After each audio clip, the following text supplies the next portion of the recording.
जय राधा पूज्य बिहारी जय गोपी जनवल्लभ गिरिवरधारी जय कुंज बिहारी जय गोपी गिरिवरधारी जय कुंज बिहारी जय राधा जय गोविंद बिहारी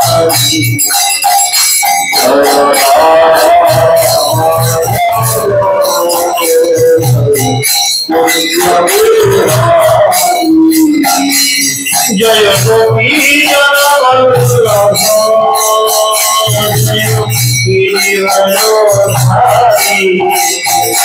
जय गोविंद बिहारी जय गोविंद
Ram Ram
ओम ज्ञानं तिमिरन्धस्य ज्ञानाञ्जनशलाकया चक्षुरुन्मिलितं येन तस्मै श्रीगुरवे नमः।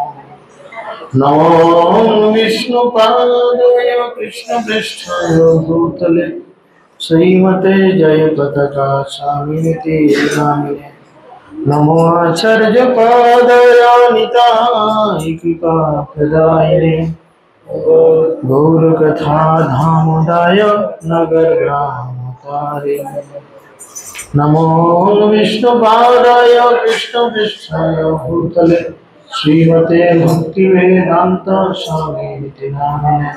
नमस्ते सरस्वती देवे गौरवाणी प्रचारिणे निर्विशेष शून्यवादे पश्चात्पदेशतारिणे।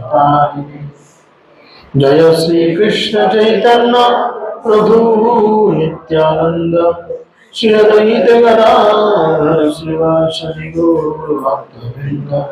हरे कृष्ण कृष्ण कृष्ण हरे हरे हरे राम राम राम हरे हरे। ओम नमो भगवते वासुदेवाय। ओम नमो भगवते वासुदेवाय। ओम नमो भगवते वासुदेवाय।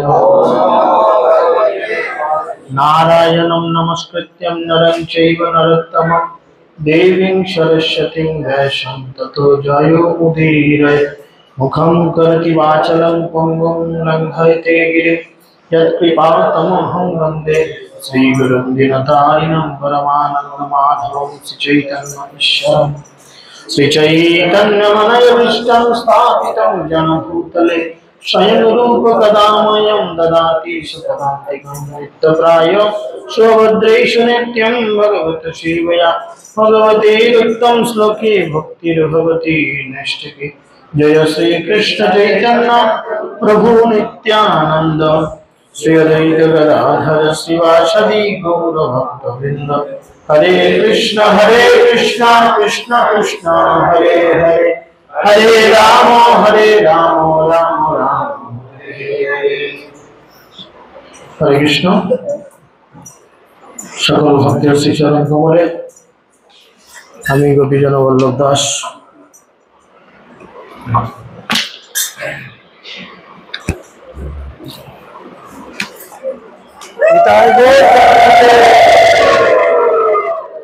শতকোটি ধন্যবাদ উন্নতি জ্ঞাপন করছি। সকলকে রথযাত্রার প্রীতি শুভেচ্ছা এবং অভিনন্দন অগ্রিম। আন্তর্জাতিক কৃষ্ণ ভবনামৃত সংঘ তথা ইসকন নামহট্টর পক্ষ থেকে সকলকে রথযাত্রায় অংশগ্রহণ করার জন্য আমন্ত্রণ জানাচ্ছি। আপনারা সকলেই অবগত রয়েছেন যে আমাদের ইসকনের বিভিন্ন রথযাত্রা প্রায় প্রতিটা জেলাতেই কম বেশি হয়ে থাকে। সেরকম আমাদের হুগলি জেলাতেও অনেকগুলি রথযাত্রা অনুষ্ঠিত হয় আন্তর্জাতিক কৃষ্ণ ভবনামৃত সংঘের তত্ত্বাবধানে। তো আমরা যেহেতু নামহট্টের তত্ত্বাবধানে প্রচার করে থাকি, তো এই নামহট্টের তত্ত্বাবধানে হুগলি জেলায় অনুমোদিত রথ ব্যান্ডেল, চুঁচুড়া, সিঙ্গুর এবং তারকেশ্বর এই তিনটি জায়গায় হয়। তো এবছরে আমাদের জেলা প্রচারক পূজ্যপাদ আত্মানন্দ গৌরদাস ব্রহ্মচারী প্রভু আমাদের গৌরনিতাই নামহট্টের সকল ভক্তদের সিঙ্গুর রথযাত্রায় প্রথম দিন অংশগ্রহণ করার জন্য আমন্ত্রণ জানিয়েছেন। তো সকলের কৃপাপূর্বক সকাল 10টা থেকে 10:30টার মধ্যে সিঙ্গুর পৌঁছে যাবেন। বন্ধ করা, আওয়াজ হচ্ছে, বন্ধ করা। কে কিভাবে যাবেন এলাকার লিডারদের সঙ্গে আলোচনা করবেন, তারা আপনাদের সময় জানিয়ে দেবেন। এবং এই জগন্নাথের রথযাত্রায় প্রচুর খরচ। 8 দিন 10 দিন ধরে বিভিন্ন জায়গায় ভক্তদের জন্য প্রসাদ বিতরণ এবং বিভিন্ন বৈষ্ণবদের আগমন, বড় বড় প্যান্ডেল এবং আরও অনেক কিছু খরচা হয়, যেটা হয়তো আপনাদের সকলের সাহায্য ছাড়া অসম্ভব। তাই সকলের কাছে অনুরোধ করব, যৎসামান্য জগন্নাথের জন্য আপনারা অর্থ ভিক্ষা দেবেন, যাতে জগন্নাথের এই রথযাত্রা শুধু আজকে নয়, আগামী কয়েক দশক, কয়েক শতক এবং কয়েক জীবন যেন এই রথযাত্রা অক্ষুণ্ণভাবে হতে পারে। তো বেশি নয়, টিকিটের মূল্য মাত্র 20 টাকা। এখন আপনারা আপনাদের এলাকা লিডারের কাছ থেকে অবশ্যই কুপন সংগ্রহ করবেন, মানে পয়সা যে দেবেন, কুপন নিয়ে পয়সা দেবেন, কেউ খালি হাতে পয়সা দেবেন না, তাতে যেই হোক। আর যদিও খালি হাতে দেন, সেই মুহূর্তে তার কাছে কুপন না থাকলে তার কাছ থেকে কুপন সংগ্রহ করে নেবেন। হরে কৃষ্ণ। এটি ছিল প্রাথমিক ঘোষণা। তো এখন আমরা প্রত্যেক দিনের ন্যায় আজকেও এই চৈতন্য মহাপ্রভুর যে শিক্ষা, সেই শিক্ষা আমরা আলোচনা করব। আমরা গতকাল যারা অনলাইনে ক্লাস শ্রবণ করেছেন বা যারা আমাদের চ্যানেলে ভিডিও দেখেছেন বা যারা আমাদের গ্রুপে ভিডিও দেখেছেন, গতকাল আমরা জানতে পেরেছি যে আমাদের পরম্পরার মধ্যে রয়েছেন রূপ গোস্বামী এবং সনাতন গোস্বামী। তো এই দুই শুদ্ধ বৈষ্ণব কিভাবে ভক্তি জীবন যজন যাজন করতেন। আমরা কালকে জানতে পেরেছি যে রূপ গোস্বামী সনাতন গোস্বামী দিনের মধ্যে কত ঘন্টা, কালকের ক্লাসে ছিল কে কে বল, কি 1.5 ঘন্টা, 24 ঘন্টার মধ্যে 1.5 ঘন্টা তারা ঘুমাতেন এবং বাকি 22.5 ঘন্টা ভগবানের কথা প্রচার, ভগবানের জন্য গ্রন্থ লেখা বা ভগবানের সেবায় দিন অতিবাহিত করতেন। তাদের কোনো স্থায়ী ঠিকানা ছিল না। বৃন্দাবনের প্রতিটা গাছের নিচে তাদের ডেলি বাড়ি ছিল। বাচ্চাগুলো কাদের একটু থামান,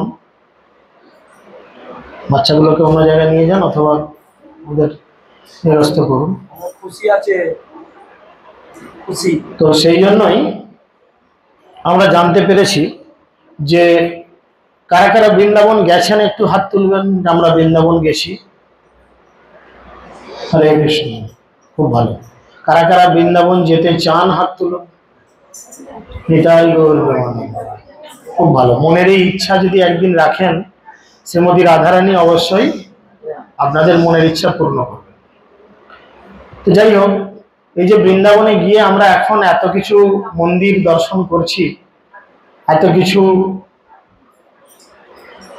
ভগবানের বিগ্রহ দর্শন করছি, এ সব কিছু কিন্তু চৈতন্য মহাপ্রভুর কৃপায় ছিল রূপ গোস্বামী এবং ছিল সনাতন গোস্বামী তারা আবিষ্কৃত করেছেন। সবকিছু মুঘলদের আক্রমণে বা মুসলমানদের আক্রমণে বৃন্দাবনের বেশিরভাগ মন্দির ধ্বংস হয়ে গেছিল। সমস্ত বিগ্রহ বৃন্দাবন থেকে জয়পুরে রাজ পরিবারে চলে গেছিল। তো যাই হোক, এখন বৃন্দাবনে গিয়ে আমরা যা কিছু দেখছি সবই কিন্তু রূপ গোস্বামী এবং সনাতন গোস্বামীর কৃপা করুণা।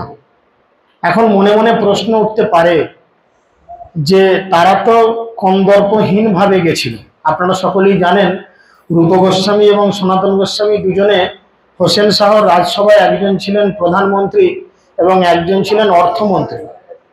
তৎকালীন সময়ে দুজনের বেতন ছিল লক্ষাধিক টাকা, আজ থেকে 550 বছর পূর্বে। এবং শুধু তাই নয়, তাদের জন্য থাকার বাড়ি গাড়ি এভরিথিং যা কিছু একটা সরকারি উচ্চপদস্থ কর্মচারীকে দেয়া হয় সমস্ত কিছু দেয়া হয়েছিল। কিন্তু মহাপ্রভু এমন রিচার্জ করেছেন, মহাপ্রভু এমন মোবাইলটা রিচার্জ করে দিয়েছেন যে তিনি আর ওই সব কিছুর থেকে নিজেদের গুটিয়ে নিয়েছেন। এখন আমরা মহাপ্রভু কিভাবে এই দুজনকে রিচার্জ করেছেন, দুই ভাই সনাতন গোস্বামী এবং রূপ গোস্বামী।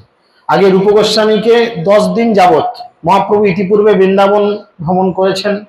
বৃন্দাবন থেকে তিনি আসার পথে আমরা 3-4টে আগে ক্লাসে শুনেছিলাম কিভাবে তিনি দুইজন মুসলমান, তার মধ্যে একজন পীর বাবা ছিল, একজন পীর ছিল, সেই পীর বাবাকে শুদ্ধ বৈষ্ণবে পরিণত করেছিলেন রামদাস, যার পরবর্তী নাম হয়েছিল রামদাস। মুসলমান এই পীর এবং মুসলমান যে সমস্ত সৈন্যরা ছিল তাদের মধ্যে কৃষ্ণকথা প্রচার করেছিলেন এবং তাদের ভক্তে রূপান্তরিত করেছিলেন। করে তিনি প্রয়াগে প্রবেশন করছিলেন। এখন রূপ গোস্বামী এসেছেন। কিভাবে এই দুই ভাই রিচার্জ হলো আমরা এবারে জানবো। এখন আমরা আজকে কিছুটা অধ্যয়ন করব, সবটা হয়তো হবে না। 10 দিন ধরে মহাপ্রভু রূপ গোস্বামীকে শিক্ষা দিয়েছিলেন, রিচার্জ করেছিলেন, 10 দিন ধরে রিচার্জ করেছিলেন। সেই রিচার্জের ফল আজকে বৃন্দাবন। সেই রিচার্জের ফল শুদ্ধ ভক্তি আমরা কি করে লাভ করতে পারি তার বই।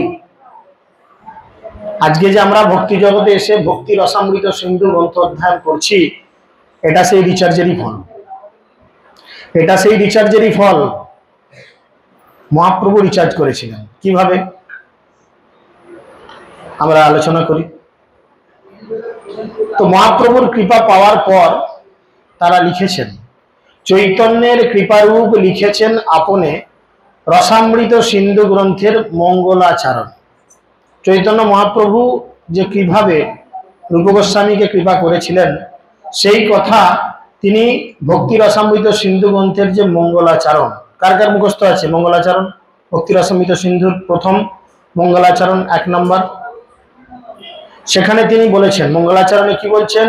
হৃদিযস্য প্রেরণায়া প্রবর্তিত অহম্বরা রূপতস্য হরে পাদপকলম বন্দে চৈতন্য দেবস্য। অর্থাৎ যার হৃদয়, যার প্রেরণার দ্বারা প্রতিদিন কাঙাল রূপ আমি ভক্তি গ্রন্থ রচনায় প্রবৃত্ত হয়েছি, সেই গৌর হরি চৈতন্য দেবের পাদপদ্ম আমি ভজনা করি। আপনি একটা 1 লক্ষ টাকা দামি মোবাইল সেট কিনলেন, কিন্তু সেই মোবাইলটায় যতক্ষণ না একটা কোম্পানির সিম ঢোকানো হলো ততক্ষণ সেই মোবাইলটার আপনি উপযুক্ত ব্যবহার করতে পারবেন? ফেসবুক রেজিস্টার করতে পারবেন? হোয়াটসঅ্যাপ রেজিস্টার করতে পারবেন? টুইটার বা অন্য কিছু রেজিস্টার করা যাবে? সেখানে মোবাইল নাম্বার চাইবে, তাই না? সেই জন্য আমরা এই যে কলিযুগে পতিত হয়েছি, কলিযুগে পতিত হয়ে আমরা সবাই জেনেছি যে এই কলিযুগে কেবলমাত্র হরিনাম, কেবলমাত্র হরিনাম এবং কেবলমাত্র হরিনাম, এছাড়া বদ্ধজীবের আর কোনো গতি নাই। কিন্তু আমরা কিরকম হরিনাম করব? যে কোনো জিনিসের একটা ব্র্যান্ড থাকে কিনা? এই যে মাইক্রোফোনটা ব্যবহার হচ্ছে, এর একটা কোম্পানি আছে, আছে তো কোম্পানি? এই যে মেশিনটা ব্যবহার হচ্ছে, এর একটা কোম্পানি আছে।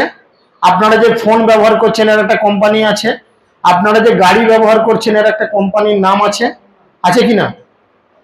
আর যদি কোনো নাম ছাড়া মোবাইল ব্যবহার করেন, চায়না মোবাইল, কোনো গ্যারান্টি আছে কখন থাকবে কখন ফুটে যাবে?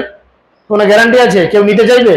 একটা স্যামসাং এর মোবাইল বা নোকিয়ার মোবাইল পড়ে থাকবে আর পাশে একটা চায়না মোবাইল থাকবে, আপনি কোনটাকে ফেভার করবেন? যে বেশি দিন চলবে এরকম একটা ভালো কোম্পানির মোবাইল, স্যামসাং হোক যাই হোক, কোম্পানির মোবাইল চাইবেন। ঠিক সেরকম এই হরিনাম একটা কোম্পানির কিন্তু আছে। যে কোম্পানির হরিনাম যদি আমরা গ্রহণ করি তাহলে কিন্তু আমরা তার কৃপা লাভ করব। সেই কোম্পানিটা কি কোম্পানি? গৌরচন্দ্র মার্কা করা সেই হরিনাম রসে ভরা। যদি প্রকৃত রসের আস্বাদন করতে চান, হরিনাম করে যদি প্রকৃত রস, প্রকৃত মিষ্টতা, প্রকৃত ভক্তির যে রস আস্বাদন করতে চান, তাহলে কি করতে হবে? গৌরাঙ্গ মহাপ্রভুর পদাঙ্কিত যে হরিনাম, উনি যেভাবে নাম কীর্তন করার জন্য শিক্ষা দিয়েছেন, সেই শিক্ষা আমাদের গ্রহণ করতে হবে। গৌরচন্দ্র মার্কা করা এই হরিনাম রসে ভরা, সেই হরিনাম আপনি রসে ভরা পাবেন। এই মতো 10 দিন প্রয়াগে রহিয়া শ্রীরূপে শিক্ষা দিল শক্তি সঞ্চারিয়া। এইভাবে 10 দিন প্রয়াগে থেকে চৈতন্য মহাপ্রভু শিলরূপ গোস্বামীকে শিক্ষা দিয়ে তার মধ্যে শক্তি সঞ্চার করলেন। আমাদের এরকম, আমি জানি না কার কি হয়, আমার তো মাঝে মধ্যে হয়, যখন ভক্তিতে একটু দুর্বল হয়ে যাই, ভালো লাগে না, এই প্রচারে ভালো লাগে না, যেতে ভালো লাগে না, তখন মনে হয় একবার মায়াপুরে গিয়ে যদি গুরু মহারাজকে একটু দেখে আসতে পারি তাহলে কি হয়, আমাদের মোবাইলটা রিচার্জ হয়ে যায়, হয় না? তো আমার তো এরকম হয়, আর কার হয় জানি না। তো এরকম ভক্তদের মনে রাখা উচিত যে তিনি আমাদের প্রেরণা। গুরুদেব হচ্ছেন আমাদের জেনারেটর। কিসের জেনারেটর? ভক্তির জেনারেট করেন, উৎস, ভক্তির উৎস। শ্রীগুরু চরণ পদ্ম কেবলই ভকতি সদ্ম। গুরুদেবের পাদপদ্ম হচ্ছে ভক্তির উৎস, যেখান থেকে আমরা ভক্তি লাভ করতে পারি। আর সেই গুরুদেবের চরণ বন্দনা করতে হয় খুব সাবধানতার সঙ্গে। বন্দে মুই সাবধানমতে। তাই কথা রয়েছে কি, যে কৃষ্ণ শক্তি বিনা নহে তার প্রবর্তন। পরমেশ্বর ভগবানের শক্তির দ্বারা বিশেষভাবে আবিষ্ট না হলে কোনোদিন কৃষ্ণ ভক্তি প্রচার করা যায় না। আপনার মধ্যে হাজারো যোগ্যতা, হাজারো গুণ, হাজারো কোয়ালিটি থাকতে পারে, কিন্তু যতক্ষণ না পর্যন্ত আপনি গুরুদেবের দ্বারা অনুপ্রাণিত হচ্ছেন, গুরুদেব যতক্ষণ না আপনাকে গ্রহণ করছেন, গুরুদেব যতক্ষণ না আপনাকে প্রচার করার জন্য উৎসাহিত করছেন, ততক্ষণ আপনি প্রচার করতে পারবেন না, যত চেষ্টাই করুন। কেননা কৃষ্ণ শক্তি বিনা নহে তার প্রবর্তন। কৃষ্ণ যতদিন না, কারণ গুরুদেবকে, গুরুদেবকে গুরু কৃষ্ণ রূপ হন শাস্ত্রের প্রমাণে। গুরু রূপে কৃষ্ণ করেন কৃপা করেন ভক্তজনে। যখন কৃষ্ণের ইচ্ছা করে যে আমি কাউকে কৃপা করব, কৃষ্ণ স্বয়ং আসেন না। এই কলিযুগে কৃষ্ণ স্বয়ং আসেন না, মহাপ্রভু এসেছেন, কিন্তু এখন মহাপ্রভু নেই। কিন্তু কৃষ্ণের ইচ্ছা যখন করে, কৃষ্ণ তখন তার শক্তিকে গুরুদেবের মধ্যে প্রবেশ করান। আর তখন গুরু রূপে কৃষ্ণ কৃপা করেন ভক্তজনে। তখন গুরুদেব ভক্তদের কৃষ্ণের মতো কৃপা করেন। ভগবানের শক্তিতে আবিষ্ট ব্যক্তি নিজেকে দীনতম বলে মনে করেন, কেননা তিনি জানেন যে তিনি যাই করেন সেটা তার হৃদয় থেকে ভগবান তাকে অনুপ্রেরিত করছেন। কেন না, শুদ্ধ ভক্তের হৃদয়ে কে থাকে? কালকে আমরা আলোচনা করেছি, ভক্তের হৃদয়ে কে থাকে? গোবিন্দ থাকে। আর গোবিন্দকে বসানোর জন্য দেখুন এখানে তাকান, এখানে এই যে ভগবানকে বসানো হয়েছে, এই জায়গাটা যেরকম আপনারা যে বসেছেন এই জায়গাটা কি একই? কি মনে হচ্ছে আপনাদের থেকে ভালো করে সাজিয়ে বসানো হয়েছে, না আপনারা এই যে কাঁটা কম্বলে বসেছেন এরকম ভাবে ভগবানকে কাঁটা কম্বলে বসানো হয়েছে? তাহলে ভগবান একটি স্পেশাল, তাকে বসানোর জন্য জায়গা স্পেশাল। তাহলে আপনার হৃদয়ে যখন ভগবান বসতে চাইবেন তখন কি করতে হবে? এই জায়গাটাকেও স্পেশাল করতে হবে। এই জায়গাতে বড় ধুলোবালি রয়েছে, বড় আবর্জনা রয়েছে। সেগুলো কি কি কি কি? সেটি হয়েছে 6 রকম ময়লা রয়েছে। 6 রকম ময়লা রয়েছে, আমরা কাল আলোচনা করেছি। আমাদের হৃদয়ে 6 রকম ময়লা রয়েছে। এই 6 রকম ময়লা বা 6 রকম রোগ রয়েছে। আমাদের হৃদয়ের মধ্যে 6 রকম রোগ রয়েছে। যে 6টা রোগের মধ্যে 5টা রোগের ট্রিটমেন্ট হয়, একটা রোগের ট্রিটমেন্ট হয় না। যেমন আমাদের জীবনে যদি ক্যান্সার হয়, তার ট্রিটমেন্ট হবে, ডাক্তার বলবে sorry no answer, cancer no answer, কিছু করার নাই, তুমি হরে কৃষ্ণ হয়ে যাবে। এর চিকিৎসা নাই বাবা, ওই ইঞ্জেকশন দিয়ে তোমাকে যে কদিন যন্ত্রণা কমিয়ে রাখা যায়, রোগ কিন্তু সারে না। সারে কি? তার কোনো চিকিৎসা নেই। কিন্তু বাদ বাকি আপনার যদি কিছু রোগ হয় তার চিকিৎসা আছে। এই যে করোনা হলো, তারও চিকিৎসা হলো। Cancer no answer. সেরকম আমাদের হৃদয়ের মধ্যে যে 6টি রোগ রয়েছে তার মধ্যে একটি রোগের চিকিৎসা হয় না, কিন্তু বাকি 5টা রোগের চিকিৎসা হয়। সেই 6টি রোগ কি কি? কাম, ক্রোধ, লোভ, মদ, মোহ, মাৎসর্য। এই যে কাম, ক্রোধ, লোভ, মদ, মোহ, এই 5টার ট্রিটমেন্ট আছে। এক্ষুনি প্রেসক্রিপশন করে দেবো, ওষুধ খেলে রোগ সারবে। কিন্তু 6 নাম্বার যে রোগটি আমাদের হয়ে আছে, মৎসর্য মানে হিংসা, এই রোগের ট্রিটমেন্ট নেই। আর এইটি যার মধ্যে আসে তার ভক্তি লক হয়ে যায়। ভগবান স্বয়ং গীতাতে বলছেন, মনুষ্যনাং সহস্রেষু কশ্চিৎ যতচিৎ সিদ্ধয়ে, অর্থাৎ সহস্র সহস্র মানুষের মধ্যে কদাচিৎ মানে লক্ষ লক্ষ মানুষের মধ্যে হয়তো একজন বৈষ্ণবকে পাওয়া যায়। আর তুমি সেই বৈষ্ণবের নামে নিন্দা করছো, আর তুমি সেই বৈষ্ণবের প্রতি হিংসা করছো। তো সেই শিক্ষা মহাপ্রভু ধীরে ধীরে দিচ্ছেন। যারা নিরন্তর প্রীতি সহকারে ভগবানের সেবা করেন, ভগবান বলছেন ভগবান কিভাবে হৃদয় থেকে তাদের বুদ্ধি প্রদান করেন। তিনি 10ম অধ্যায়ে 10 নম্বর শ্লোকে বলছেন, তেষং সতত যুক্তনাং ভজতাং প্রীতিপূর্বকম দদামি বুদ্ধি যুগম তেনু মামু পশ্যন্তিতে। অর্থাৎ কি? যারা নিরন্তর প্রীতি সহকারে, প্রীতি মানে কি? প্রেম। আর প্রেম কাকে বলে? I love you. প্রেম কাকে বলে? আয় তবে সহচরী হাতে হাতে ধরি ধরি, দিস ইজ প্রেম। কাউকে দেখে একটু চোখ টিপে দিলুম, চোখ মেরে দিলুম, এটা প্রেম? একটা লাভ রিয়াক্ট পাঠিয়ে দিলুম, আই লাভ ইউ লিখে দিলাম, এটা প্রেম? এ তো কামের প্রকাশ। প্রেম কাকে বলে চৈতন্য চরিতামৃতে বর্ণনা করছে। কৃষ্ণ ইন্দ্রিয় প্রীতিবাঞ্ছা তালে বলে প্রেম, আত্ম ইন্দ্রিয় প্রীতিবাঞ্ছা তারে বলে কাম। আমরা ভগবানের কাছে যাই কিন্তু প্রেম সহকারে যাই না। আমরা ভগবানের কাছে যাই কিন্তু প্রেম সহকারে যাই না। আমরা ভগবানের সঙ্গে ব্যবসা করতে যাই। ভগবান তোমাকে এই দেবো তাই দেবো, এক ঝুড়ি আম দেবো, একটা ছাগল দেবো কি গরু দেবো কি শুয়ার দেবো, একটা নাকের দেবো, কানের দেবো, শাড়ি দেবো, বায়না দেবো। দেখুন ভগবানের কাছে এসব জিনিসের অভাব নেই। যার স্ত্রী লক্ষ্মী দেবী যার স্ত্রী, তার কিসের অভাব? তাই না?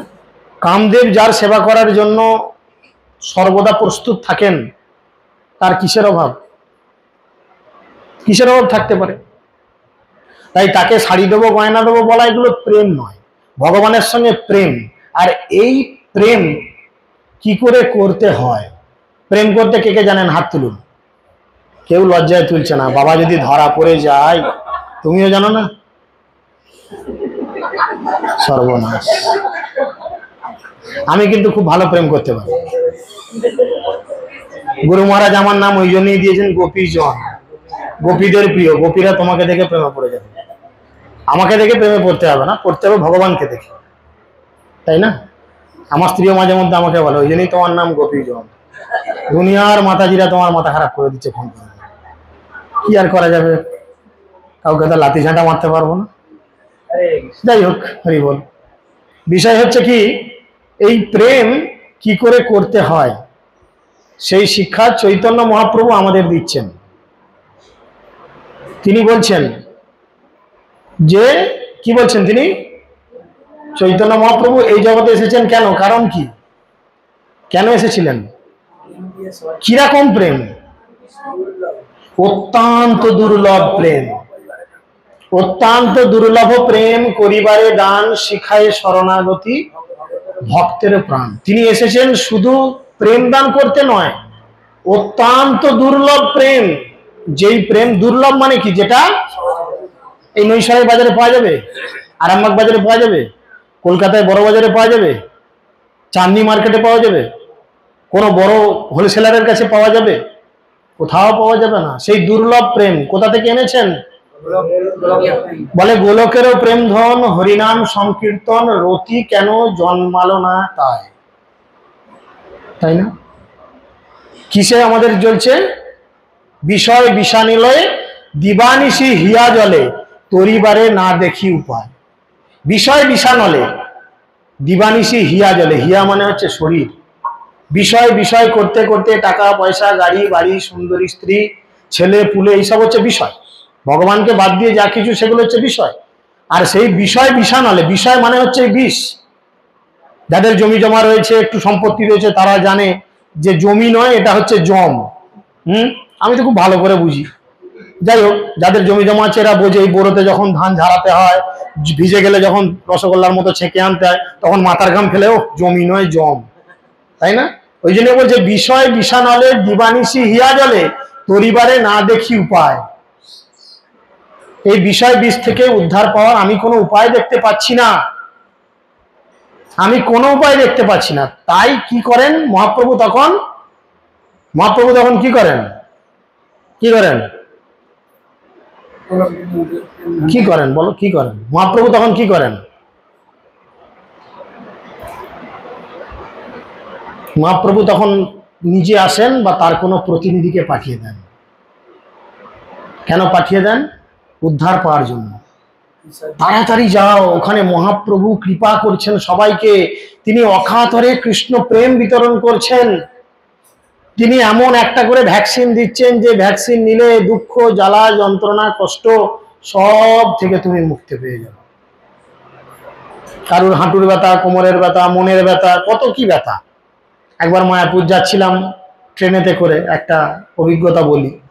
একজন ওই বাংলা বাম বিক্রি করছে, যন্ত্রণার মলম। সে বলছে কোমরের ব্যথা, হাঁটুর ব্যথা, মাথার ব্যথা, এই ব্যথা তার ব্যথা, সবের ব্যথা সারিয়ে দেবো। কোনো একজন প্যাসেঞ্জার বলছে মনের ব্যথা, বলছে ওটা পারবো না, ওটা সারানোর জন্য মহাপ্রভু আছেন, তাই না? ওইটা সারানোর জন্য মহাপ্রভু আছেন। তো সেই জন্য যদি আপনারা এই যে সংসার থেকে মুক্ত হতে চান, এই সংসারের যে জন্ম মৃত্যুর চক্রের থেকে যদি মুক্ত হতে চান, তাহলে অবশ্যই আপনাদের কি করা উচিত? মহাপ্রভুর এই যে শিক্ষা, এই শিক্ষা অনুযায়ী জীবনযাপন করা উচিত। ভক্তি রসামৃত সিন্ধু গ্রন্থে 1:2-187 পুনরায় বলা হয়েছে, ইয়াজস্য হরের দাস্য করমনা মনসা গিরা নিখিলা সত্যত্তু জীবন মুক্ত উচ্চতে। যে ব্যক্তি তার দেহ মন এবং বাক্যের দ্বারা পরমেশ্বর ভগবানের সেবায় যুক্ত হয়েছেন। অনেকে বলে না তোমরা 3 প্যাচে তুলসী মালা কেন পড়ো, 1 প্যাচে বা 2 প্যাচেও তো পড়তে পারো। 3টে প্যাচ মানে কি? কায়, মন এবং বাক্য। ভক্তি রসামৃতর শিক্ষা অনুযায়ী ইস্কন চলে, তাই আমাদের 3 প্যাচে তুলসী মালা পরানো হচ্ছে। কায় মানে শরীর, মন মানে মন, বাক্য মানে কথা। মানে আমি কায় মনোবাক্যে তুলসীকে গ্রহণ করলাম, যিনি ভগবানের অতি প্রিয়। সেই শ্লোকের কথা এখানে বলছেন, যে ব্যক্তি তার মন বাক্যের দ্বারা এবং শরীরের দ্বারা ভগবান শ্রীকৃষ্ণের সেবায় যুক্ত হয়েছেন, তিনি তথাকথিত জড়জাগতিক কার্যকলাপ থেকে যদি যুক্ত থাকেন, তিনি মুক্ত পুরুষ এবং তিনি জীবনের অন্তিমে ভগবানকে লাভ করবেন। নিতাই গৌর প্রেমানন্দ। পদ্ধতি আমাদের জানতে হয়। চৈতন্য চন্দ্রের কৃপা করহ বিচার, বিচার করিলে চিত্তে পাইবে চমৎকার। জড় কলুষ থেকে মুক্ত হয়ে ভগবানের কৃপালাভ যদি করতে চাই, তাহলে আমাদের নিষ্ঠা ভরে ভগবানের সেবা করতে হবে। এই যে জড় কলুষ, এখান থেকে যদি আমরা মুক্ত হতে চাই, কেউ যখন শ্রী গুরুদেব এবং শ্রীকৃষ্ণের কৃপালাভ করেন, তখনই তিনি এই জড়জাগতিক অবস্থান নির্বিশেষে গ্রন্থ রচনায় বা কৃষ্ণ ভাবনামৃতের যে আন্দোলন প্রচার, তখন তিনি তার উপযুক্ত শক্তি লাভ করেন। এখন অনেকে আপনারা প্রচার করার চেষ্টা করছেন, দেখা গেল প্রচারে কোনো সাফল্য আসছে না, আমরা ভক্তদের দোষ দিচ্ছি, এই ওকে বলি, ফোন করি, আসে না, যায় না, প্রভু দুজন একজন হয় না। অ্যাকচুয়াল দোষ কি সেই ভক্তদের? দোষ তোমার নিজের। কেন না? তুমি গুরুদেবের বা কৃষ্ণের কৃপালাভ করনি। কেন করনি? না, তুমি সঠিকভাবে নিজের আত্মসমর্পণ করনি ভগবানের চরণে, তাই তোমার এরকম হয়েছে। তো তখন মহাপ্রভু বলতে আরম্ভ করলেন, প্রভু কহে শুনরূপ ভক্তি রসের লক্ষণ, সূত্ররূপে করি বিস্তার না যায় বর্ণন। চৈতন্য মহাপ্রভু বললেন, রূপ ভক্তি রসের যে লক্ষণ আমি তোমার কাছে সূত্ররূপে বর্ণনা করছি। শুদ্ধ ভক্তির কি লক্ষণ তা তুমি মন দিয়ে শোনো, এবং যেটা বিস্তারিতভাবে বর্ণনা করা যায় না। পরাপার শূন্য গভীর ভক্তি রস সিন্ধু, তোমায় চাখাইতে তার কহি এক বিন্দু। ভক্তি রসের যে সমুদ্র, তা হচ্ছে পারাপার শূন্য। সেই সমুদ্রকে কোনোদিন পার করা যায় না, তার মাত্র এক বিন্দু আমি তোমাকে চাখতে দেব। তরকারি হলে একটু চাখতে দেয় না, কেমন হয়েছে টেস্ট? সেরকম বলছে ভক্তি রসের যে সমুদ্র, এই সমুদ্র তুমি জাহাজে করে পার করতে পারবে না, কারণ এই সমুদ্রের কোনো শেষ নেই। ভক্তি রস আস্বাদনের কোনো শেষ নেই। আমি তোমাকে সেই সমুদ্রের এক ফোঁটা মাত্র চাখতে দেব। এই তো ব্রহ্মাণ্ড ভরি অনন্ত জীবগণ, 84 লক্ষ জনিতে করয়ে ভ্রমণ। তিনি বলছেন, এই যে ব্রহ্মাণ্ডে এত জীব দেখছো, এই জীব সকল নিরন্তর 84 লক্ষ জনিতে ভ্রমণ করে। 84 লক্ষ রকমের শরীর রয়েছে, কুকুর, ছাগল, গিরগিটি, টিকটিকি, কিছু কিছু জীবাণু, গাছপালা, জলচর, এরকম করে 80 লক্ষ প্রজাতি রয়েছে, আর বাকি 4 লক্ষ আছে মনুষ্য প্রজাতি। সেখানে বলছেন, জলজা নবলক্ষ্মানি স্থাবরা লক্ষ বিংশতি কুমারয় রুদ্র সংখ্যায়া পরিলক্ষম 10 লক্ষয়ম 30 লক্ষ্মানি পাশব 4 লক্ষানি মানস। 9 লক্ষ জলজ, 20 লক্ষ বৃক্ষলতা, 9 লাখ রয়েছে জলজ। জলজ মানে যারা জলে জন্মায়, যেমন মাছ বা আরো কিছু, ব্যাঙ উভচর, জলেতেও থাকে ডাঙাতেও থাকে, তাই না? জলজ অনেক আছে, আমি জানি না। 9 লক্ষ রকমের জলজ প্রাণী আছে। আর কি বলছে, 20 লক্ষ রকমের বৃক্ষ গুল্মলতা রয়েছে, গাছপালা 20 লক্ষ রকম আছে, তাই না? নাম বলতে গেলে এক্ষুনি সারাদিন লেগে যাবে। কৃমিকীট, সরীসৃপ আদি রয়েছে 11 লক্ষ রকম। গাঁট গুনুন, 9, 20, 29 আর 11 কত হচ্ছে? 40। 30 লক্ষ পশু আর 10 লক্ষ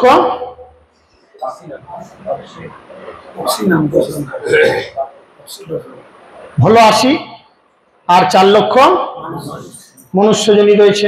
তাই জন্য তিনি বলছেন, এবার কিভাবে এরা থাকে, এই যে 84 লক্ষ শরীর কিভাবে থাকে?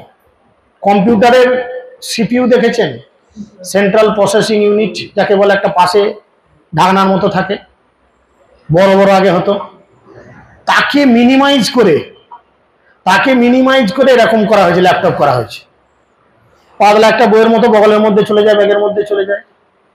এর মধ্যে কয়েক লক্ষ পাতার বই আছে, কয়েক কোটি শ্লোক আছে কিনা? আমি খুলছি, দেখছি, পড়ছি, আমাকে বই আনতে হচ্ছে না বই।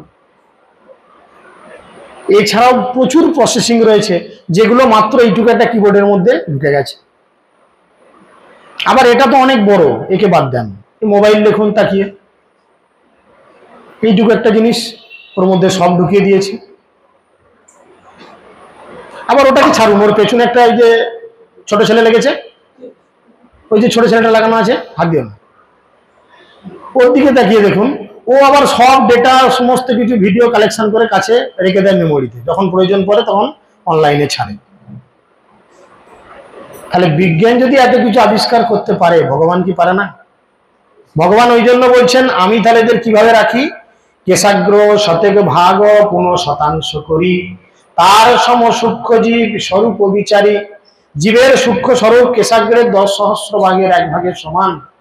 কেশাগ্র শতভাগস্য শতাংশ সদৃশ আত্মক জীব সূক্ষ্ম স্বরূপ অয়ং সংখ্যাতীত হি চিকিৎসনা।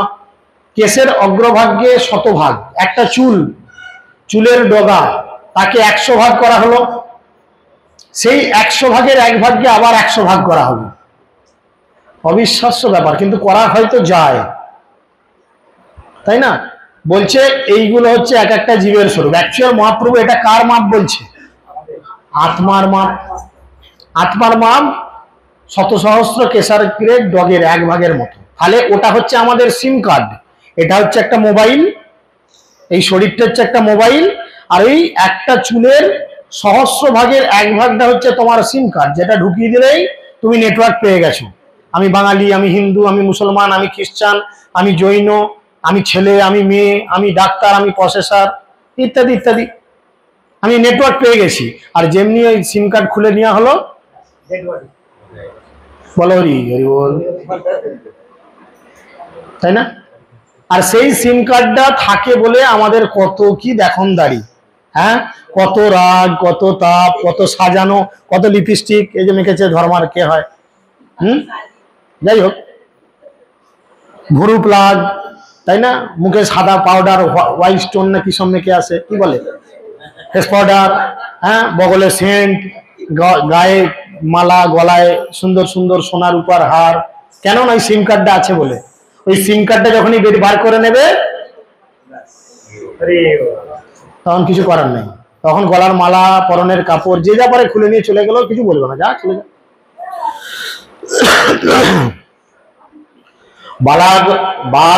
অগ্রভাগস্য শতধা কল্পিতস্য চ ভাগ জীব সবিজ্ঞায় ইতি চাহো পরাশ্রুতি।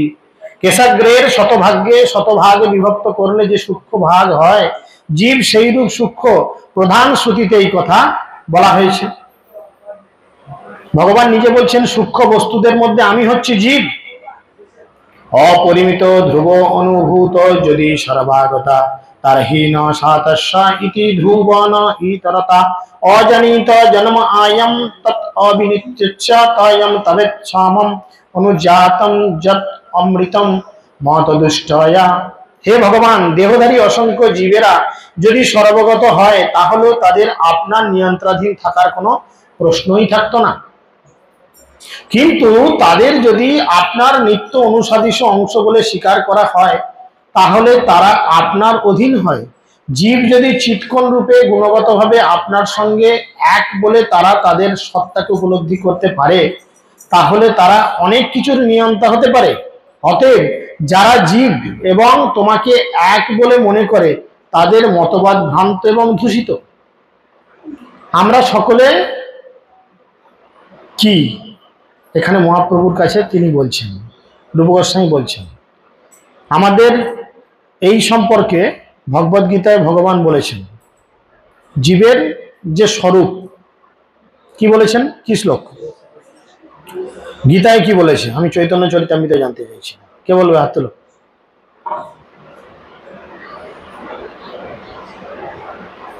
কেউ হাত তোলেনি? সর্বনাশ, শ্লোক মুখস্থ না করলে কি হবে?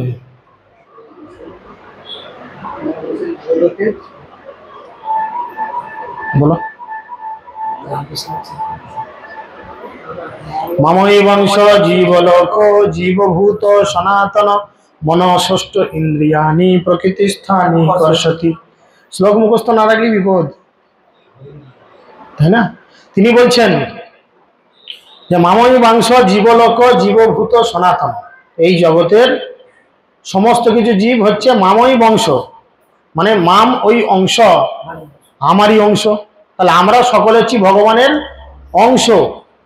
এখন অংশের কাজ কি? অংশের কাজ পূর্ণের সেবা করা। অংশ যদি মনে করে এই যে আমার এই যে হাত, এই হাতটা আমার শরীরের একটা অংশ, হ্যাঁ কি না? এই হাতের কি কাজ করা উচিত? আমাকে খেতে সাহায্য করা, কাজ করতে সাহায্য করা, গাড়ি চালাতে সাহায্য করা, বা বিভিন্ন কাজ করার জন্য সহায়তা করা। এখন এই হাত যদি মনে করে আমি সেবা করব না, তাহলে এই হাতটা কি শরীরের সঙ্গে আর যুক্তি আছে? আমাদের শরীরে দুটো অপ্রয়োজনীয় অঙ্গ রয়েছে, একটি হচ্ছে অ্যাপেন্ডিক্স আর তার পার্শ্ববর্তী কিছু অংশ। দেখবেন ডাক্তারে অনেক সময় অ্যাপেন্ডিক্সের যন্ত্রণা, যখন অ্যাপেন্ডিক্স সবার রয়েছে, এটা একটা শরীরের অঙ্গ, যখন এটা যন্ত্রণা হয়, ইনফেকশন হয়, ফুলে যায়, তখন ডাক্তার কি করে? কেটে বাদ দিয়ে দেয়। এটা অপ্রয়োজনীয় শরীরের একটা অঙ্গ, এ থাকলেও আপনার কোনো ক্ষতি নেই, না থাকলেও কোনো ক্ষতি নেই। সেরকম অংশ যদি মনে করে আমি পূর্ণের সেবা করব না, তাহলে সে পূর্ণের সঙ্গে থাকতে পারবে না, তখন সে তার থেকে ছিটকে যাবে।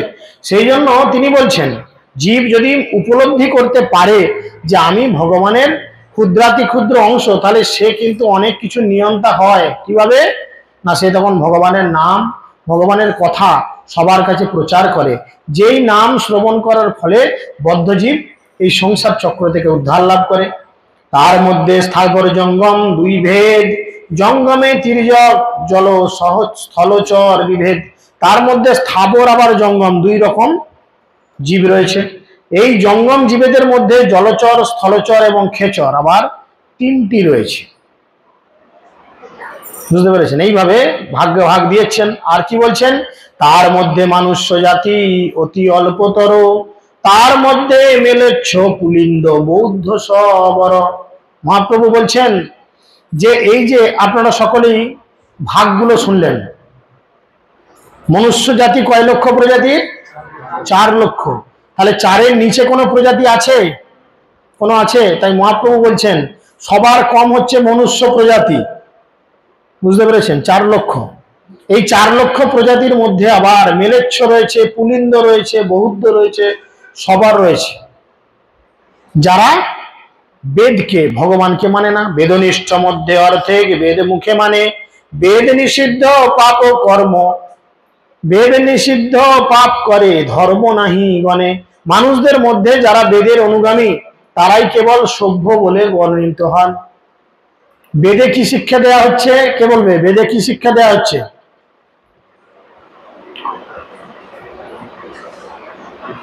কেটে দে।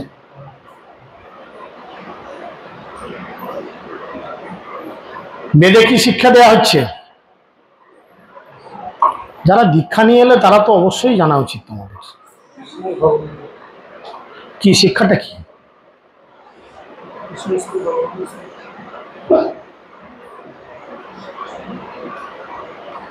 তুই বল, তোর তো দীক্ষা হলো।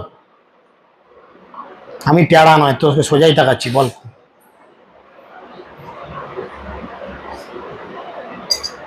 বেদের প্রকৃত উদ্দেশ্য কি? হ্যাঁ, তো ভগবানকে জানা। প্রশ্নটা একটু ঘুরিয়ে হচ্ছে, তো সব কাপড় চোপড়ে করে ফেলছে সব। মৃত্যুর যে কি বলে ওটাকে, মানে পূর্ব সময়, এটা সবার জন্য সময় নয়, সমান নয়। আমাদের কৃষ্ণ ভাবনামৃত হয়ে গুরু মহারাজ থাকার জন্য বলেছেন দিনের মধ্যে 24 ঘন্টা। আমরা সবাই জানি যে আমাদের পরীক্ষা, জীবনের ফাইনাল পরীক্ষা হচ্ছে মৃত্যু। আর সেই ফাইনাল পরীক্ষায় একটাই প্রশ্ন আসবে, সেই সাজেশনটাই গীতায় ভগবান দিয়ে দিয়েছেন। First time final last suggestion তিনি দিয়েছেন। কি সাজেশন? গীতায় ভগবানের অন্তকালে মামেচ স্মরণ মুক্ত কলে বরম, জীবনের অন্তিমে আমাকে স্মরণ করে দেহত্যাগ, তাহলেই তুমি পরীক্ষায় পাস। কিন্তু এইটা সোজা জিনিস নয়। এটা আলু ভাজা, ডিম ভাজা, পাঁপড় ভাজা নয় যে কড়াই দিলেই হয়ে যাবে আর খাটতে হবে না, একটু নেড়ে তুলে নিলেই হলো। এর জন্য সারা জীবন অভ্যাস করতে হবে। আর সেই অভ্যাসটা সবার জীবনে সমান নয়। সবার জীবনে আমাদের আলাদা আলাদা প্রশ্ন আসবে। মৃত্যুটা সবার একরকম হবে না। সবাই স্ট্রোক হয়ে মরবো না, সবাই হার্ট অ্যাটাক হয়ে মরবো না, সবাই সুগারের জ্বালায় মরবো না, সবাই গাড়ি চাপা পড়ে মরবো না। বিভিন্ন মানুষ বিভিন্নভাবে মরবো। তার মানে মৃত্যুর পূর্বে আমাদের যে পরীক্ষা দিতে হবে সেই পরীক্ষাটা সবার জন্য এক নয়। তাই আমরা যদি প্রস্তুত না থাকি তাহলে কিন্তু আমাদের এই সারা জীবনের সাধন ভজন, এত বিয়ে ঘরের নেমন্তন্ন ছেড়ে দিয়ে ছুটে আসা সব কিন্তু বৃথা হবে।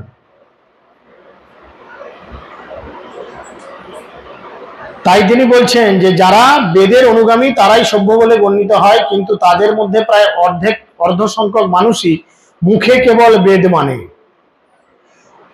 আমাদের এই জাগতিক মানুষদের লক্ষ্য করে দেখো, সব বেশিরভাগই বলে আমরা তো হরে কৃষ্ণ করি, তোমাদের মতো তিলক করি। অনেকে আবার শুধু একটা ফোঁটা দিয়ে, সে গোপাল ভাঁড়ের বলবে ফোঁটা কাটুচি না কাগে হাগুচি, উড়িয়া ভাষা। গোপাল ভাঁড়ের একটা গল্প আছে না, ফোঁটা কাটুচি না কাগে হাগুচি। এরকম অনেকের আছে এই একটা ফোঁটা, এই একটা ফোঁটা, এই একটা ফোঁটা, এই একটা ফোঁটা, 12 জায়গায় তিলক টানতে অসুবিধা, ফোঁটা দিয়ে চালিয়ে দাও, খেয়াল খুশি মতো থাকে। এই সাধ্যের সময় ব্রাহ্মণেরা অনেক সময় করে, দেখবেন দুমদাম করে। কি হবে?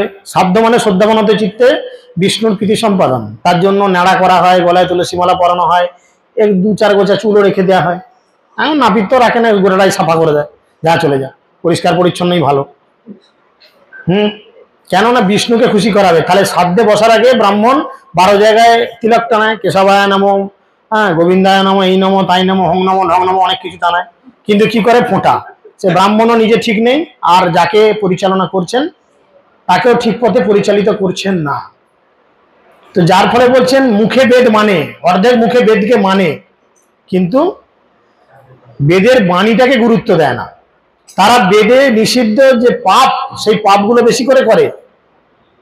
বাংলাদেশে এরকম একটা কথা রয়েছে, বাংলাদেশের একটা কথা আছে, খাইয়া মাগুর মাছের ঝোল, শুইয়া সুন্দরীর কোল, মুখে হরি হরি বল। মাছও খাও আর সুন্দরী মেয়েদের সঙ্গ করো, আর মুখে হরি বল করো, তাহলেই ব্যাস মুক্তি। কারণ মহাপ্রভু তো বলেছেন, এক কৃষ্ণ নামে তত পাপ ঝরে, পাপীর সাধ্য নাই যত্ন করে তত পাপ করে। তাহলে আমি তো মুখে হরি বল বলছি, কৃষ্ণ বলছি, আমার তো পাপ থেকে মুক্ত, তাই না? জেনে ছুঁচ ফোকানো, আমাদের বিদ্যুৎও জানে, আমিও জানি। জেনে কারেন্টের শর্ট খাওয়া আর না জেনে কারেন্টের শর্ট খাওয়া কেমন লাগে বলুন দেখি? অভিজ্ঞতা আছে? হ্যাঁ, অভিজ্ঞতা আছে যে জেনে জেনে বলে প্রভু এক্ষুনি তোমাকে 10 বার কারেন্টের শর্ট দেবো। সে কি রে, টুক করে ঠিক আছে চড়াং করে দিচ্ছে, আমরা চমকে উঠছি। এই আমাদের যখন একটু চিকিৎসার জন্য ব্যাঙ্গালোর গেছিলাম, ডাক্তার একটা পরীক্ষা লিখেছে, এনসিবি বলে একটা পরীক্ষা। আমিও জানি কারেন্টের শর্ট, আমিও রুগীদের লিখি। তো তার যে এত কষ্ট আমি একদিনে নিজে বুঝি, রুগীদের আমিও কি কষ্ট দিই। আমি তো 10 বার করে লিখে দিই, যাও পরীক্ষা করে আনো।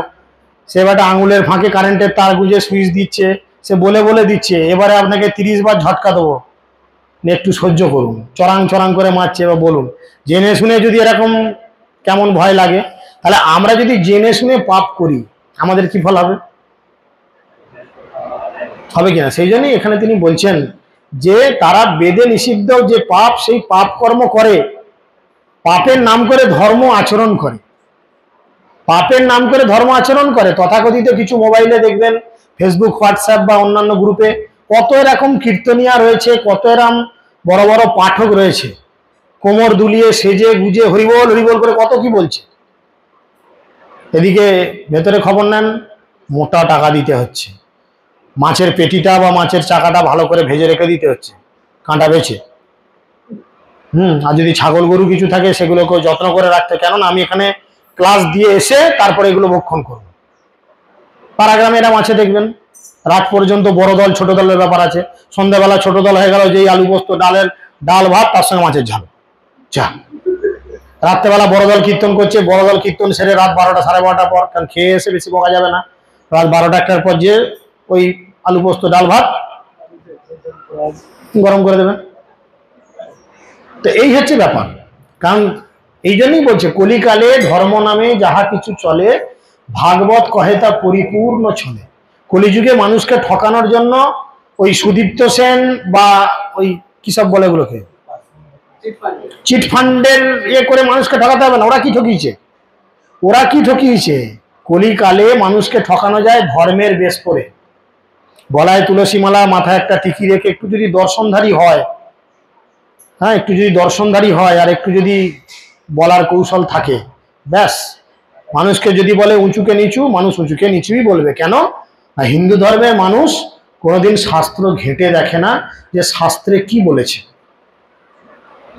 তারা মানুষের মুখের কথায় বিশ্বাস করে। যারা ধর্ম সম্পর্কে কিছু জানে না তাদেরকে ধর্মের আচরণ করার জন্য বলে। একজন তথাকথিত ব্রাহ্মণের বাড়ি থেকে ব্রাহ্মণকে ডেকে নিয়ে এসে বাড়ির মঙ্গল করার কাজ করার জন্য তারা উৎসাহিত করেন, কিন্তু শাস্ত্র কি বলছে সেই কথা তারা জানে না, তাই না? সেই জন্য তিনি বলছেন যে তারা ধর্মাচরণ, প্রকৃত ধর্মাচরণ করেন না। ব্রাহ্মণের কাজ কি? যজন যাজন পঠন পাঠন এবং ভগবত কথা প্রচার। আজকে দেখা গেল চ্যাটার্জি, মুখুজ্জে বা ব্যানার্জি, অন্যান্য ব্রাহ্মণেরা কি করছেন? লোকের বাড়িতে কাজে যাচ্ছেন, কোনো কোম্পানিতে চাকরি করছেন। ব্রাহ্মণের তো এটার জন্য দেয়নি। 4টি বর্ণ ভগবান তৈরি করেছেন। তিনি বলছেন, গীতাতে কি বলছেন? চতুর্বর্ণ ময়া সৃষ্টং গুণ কর্ম বিভাগস। গুণ এবং কর্ম অনুযায়ী আমি 4টি বর্ণ সৃষ্টি করেছি, ব্রাহ্মণ, ক্ষত্রিয়, বৈশ্য, শূদ্র। গুণ এবং কর্ম অনুযায়ী। গুণ মানে কোয়ালিফিকেশন। আপনার যদি ব্রাহ্মণের কোয়ালিফিকেশন না থাকে আপনাকে ব্রাহ্মণ বলবে? আমার বাবার হোমিওপ্যাথি ডাক্তার ছিল, আমি অ্যালোপ্যাথি ডাক্তার, তো আমার ছেলে কি ডাক্তার হতে পারে? হতে পারে। কখন হবে? যখন সে গুণগুলো অর্জন করবে। তা নাহলে সে বলবে আমি ডাক্তারের ছেলে, তোমরা আমাকে ডাক্তার বলো, আপনারা মেনে নেবেন? আর যদি মেনে নিয়ে চিকিৎসা করান কি হবে? বাঁচবেন? হরে কৃষ্ণ। তাহলে ঠিক সেরকম আমরা যাকে ব্রাহ্মণ বলে গ্রহণ করছি, প্রকৃত তার কি ব্রাহ্মণের কোনো কোয়ালিটি রয়েছে? ভগবদ গীতায় ভগবান বলছেন 18 অধ্যায় 42 নম্বর শ্লোকে, সমদম শৌচং ক্ষান্তর আরবচম এ বচ জ্ঞানম বিজ্ঞানম উস্তিকম ব্রহ্মকর্ম স্বভাবচ। এই যে 9টি গুণ, এই 9টি গুণ যিনি লাভ করেছেন তিনি ব্রাহ্মণ। চৈতন্য মহাপ্রভু এই জন্য কলিযুগে এসে বলছেন, চৈতন্য চরিতামৃতে বলছেন যে শূদ্র, পাপী তাপী শূদ্র যেই হোক, যেই কৃষ্ণ ভজে, যেই কৃষ্ণ তত্ত্ববেত্তা সেই গুরু হয়। কিবা শূদ্র কিবা বিপ্র কিবা শূদ্র নাসি কেন নয়, যেই কৃষ্ণ তত্ত্ববেত্তা সেই গুরু হয়। কুলি, মুচি, সাঁওতাল, দুলে, বাগদি কোনো বাদ বিচার করেননি, মুসলমান কোনো বাদ বিচার করেননি। যিনি কৃষ্ণ তত্ত্ববেত্তা তিনি ব্রাহ্মণ, তিনি গুরু হওয়ার যোগ্যতা লাভ করেন। ধর্মাচারী মধ্যে বহুত কর্মনিষ্ঠ, কোটি কর্মনিষ্ঠে মধ্যে এক জ্ঞানী শ্রেষ্ঠ। চৈতন্য মহাপ্রভু এবারে একজন শুদ্ধ ভক্তের কোয়ালিটি বলছেন, একজন শুদ্ধ ভক্তের বা শুদ্ধ ভক্তির কোয়ালিটি, ভক্তের বা ভক্তির কোয়ালিটি বলছেন। ধর্মাচারী মধ্যে বহুত কর্মনিষ্ঠ, কোটি কর্মনিষ্ঠ মধ্যে এক জ্ঞানী শ্রেষ্ঠ। বৈদিক জ্ঞানের অনুগামীদের মধ্যে অধিকাংশই সকাম কর্মী। সকাম কর্মী মানে কি? ব্যবসা, কিছু দিলাম কিছু দাও, কিছু দিলাম। তোমার ঘরে পুজো করতে নো, এই শুধু আলো চাল এক মুঠো দিয়ে দিলে, আলো চাল খেয়ে খেয়ে আমি ভস্কা পায়খানা করছি সারা জীবন, সেদ্ধ চাল দিতে হবে। ছোট 1 টাকার কয়েন চলবে না। আমার বউকে এত পাতলা শাড়ি দিলে সে পরে বেরোতে পারে? শাড়ির সঙ্গে সায়াটাও দিতে হবে। ব্রাহ্মণ চাইবে না, ব্রাহ্মণের স্বভাব চাওয়া নয়। বাকি 3টে যে সম্প্রদায়, ক্ষত্রিয়, বৈশ্য, শূদ্র, এই 3টে সম্প্রদায় ব্রাহ্মণকে মেনটেন করবে। ব্রাহ্মণ হাত পেতে ভিখারির মতো চাইবেন আমাকে খেতে দাও, আমাকে এই চাল দাও, ডাল দাও, গোড়ামি দাও, না। বাকি 3টে সম্প্রদায় ব্রাহ্মণকে মেনটেন করবে। চাল ডাল ব্রাহ্মণকে সিধা দেবে, চাল ডাল সবজি তরি তরকারি সিধা দেবে। কিন্তু এখন হয়ে গেছে, লোভ হতে হতে এমন হয়ে গেছে, মাসি তার অভিশাপে লোভ হতে হতে এমন হয়ে গেছে, এদের লোভের শেষ নাই। কেউ নাই তো? হরে কৃষ্ণ, ক্ষমা করবেন। বলে আমাকে একদম তুলোধনা করে দিলে। যাই হোক, আমি অপমান করার জন্য বলছি না, মানে মহাপ্রভুর কথা প্রসঙ্গে আসছে।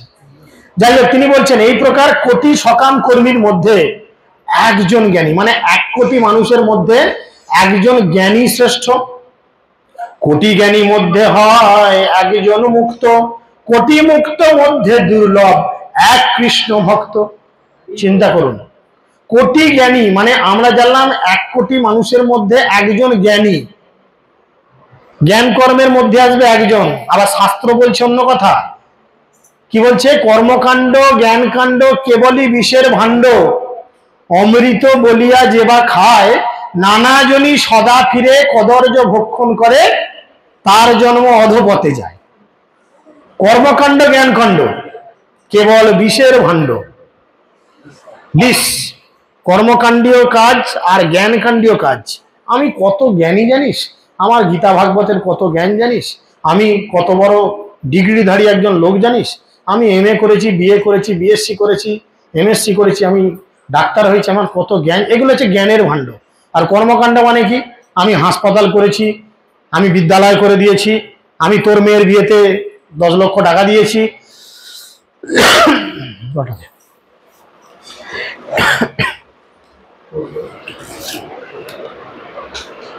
এগুলো হচ্ছে কর্মকাণ্ড আর জ্ঞানকাণ্ড। তাই তিনি বলছেন কর্মকাণ্ড জ্ঞানকাণ্ড কেবল বিষের ভাণ্ড, এগুলো হচ্ছে বিষের ভাণ্ড। অমৃত বলিয়া যেবা খায়, অমৃতর একটা টেস্ট খুব সুন্দর, যার জন্য দেবতা এবং অসুরদের মধ্যে কি হয়েছিল? যুদ্ধ হয়েছিল ওই অমৃত খাওয়ার জন্য। তাহলে অমৃতর কত সুন্দর টেস্ট। সেরকম এই বাস্তব জগতে এই কর্মকাণ্ড আর জ্ঞানকাণ্ড এটা অমৃতের মতো স্বাদ আস্বাদন আমাদের করায়।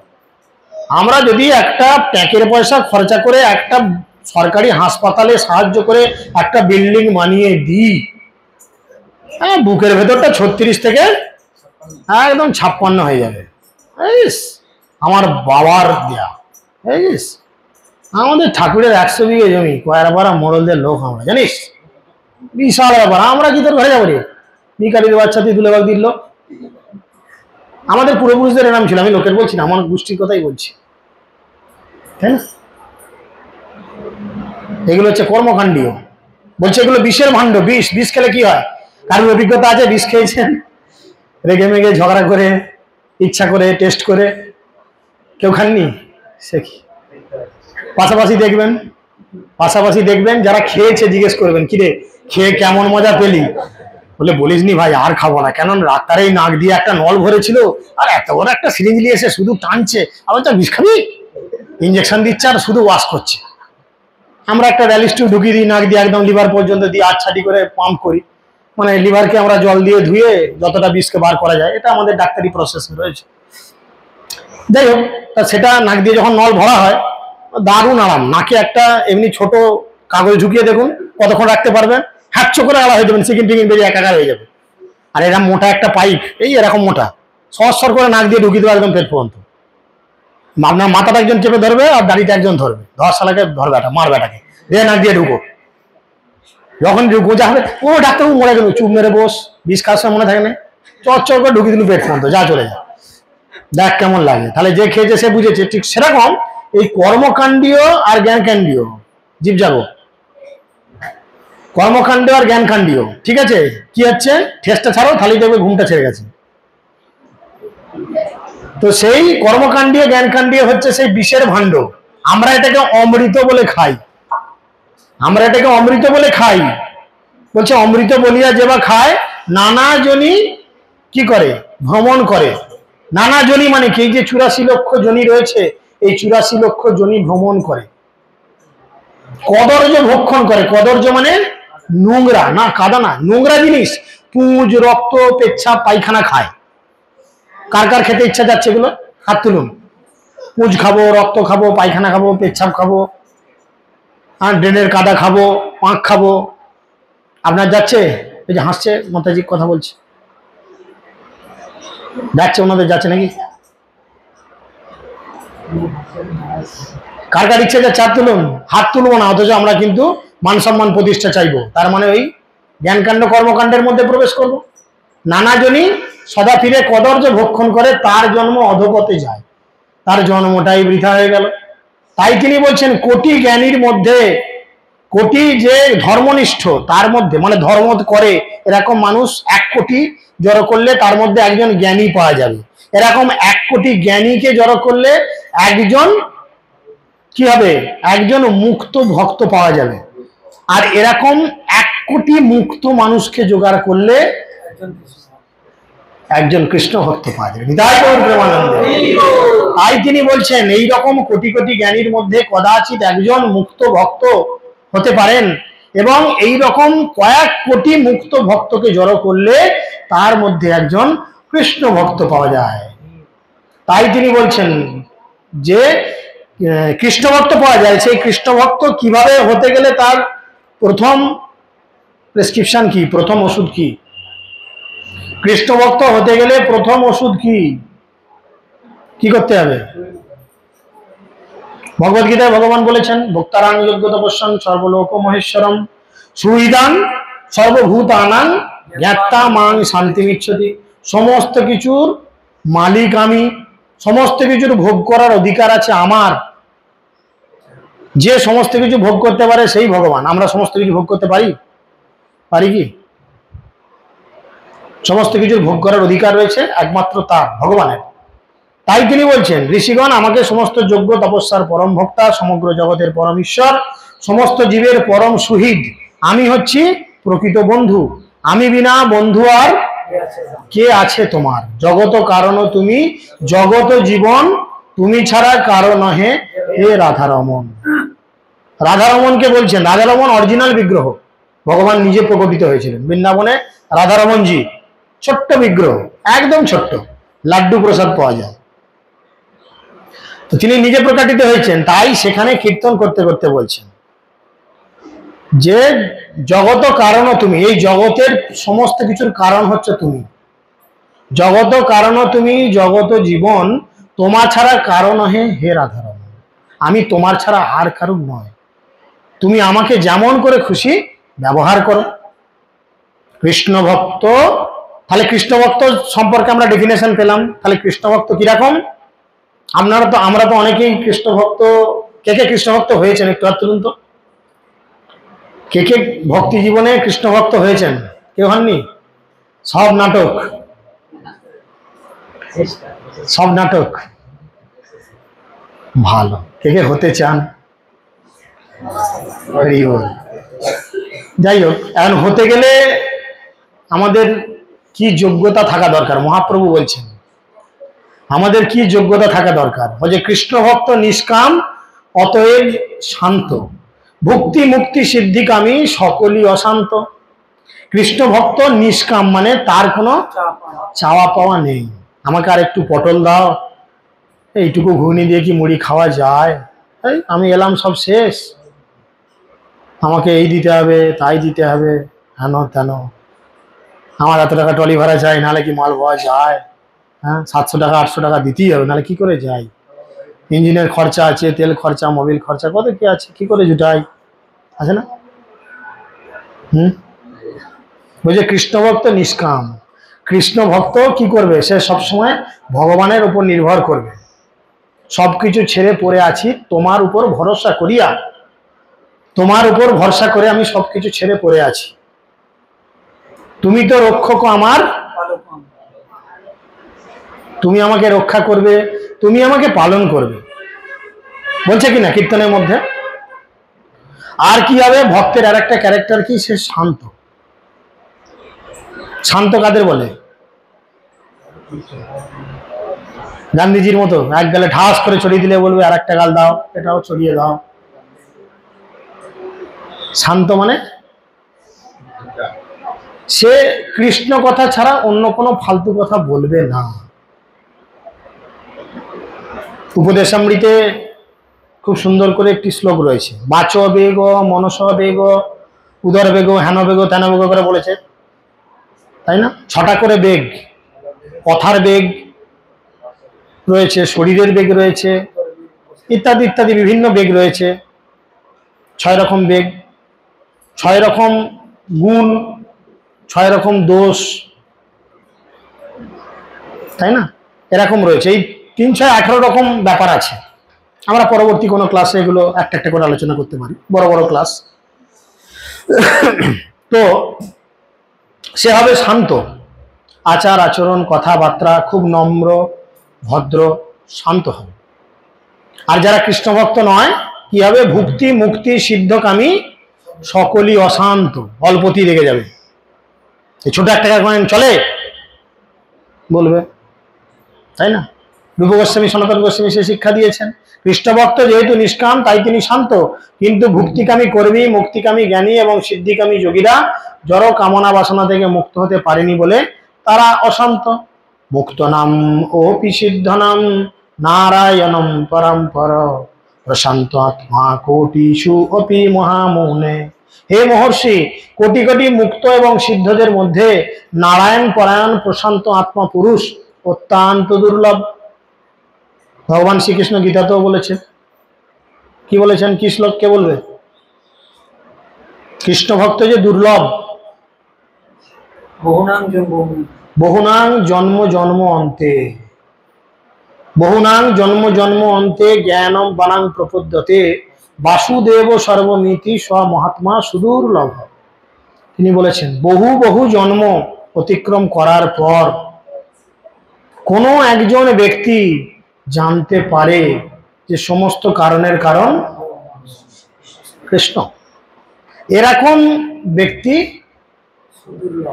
শুধু দুর্লভ নয়, সুদুর্লভ। সহজে পাওয়া যাবে না, এরকম ব্যক্তি সহজে পাওয়া যাবে না। তো তাই তিনি বলছেন এরকম ব্যক্তি সুদুর্লভ। এবং তার পরবর্তীতে তিনি সেই শিক্ষা দিচ্ছেন। ভোগ্যি রেডি হয়েছে? খবর না কত দেরি। মহাপ্রভু ওই জন্যই তারপরে সনাতন রূপ গোস্বামীকে বলছেন খুব গভীর তত্ত্ব।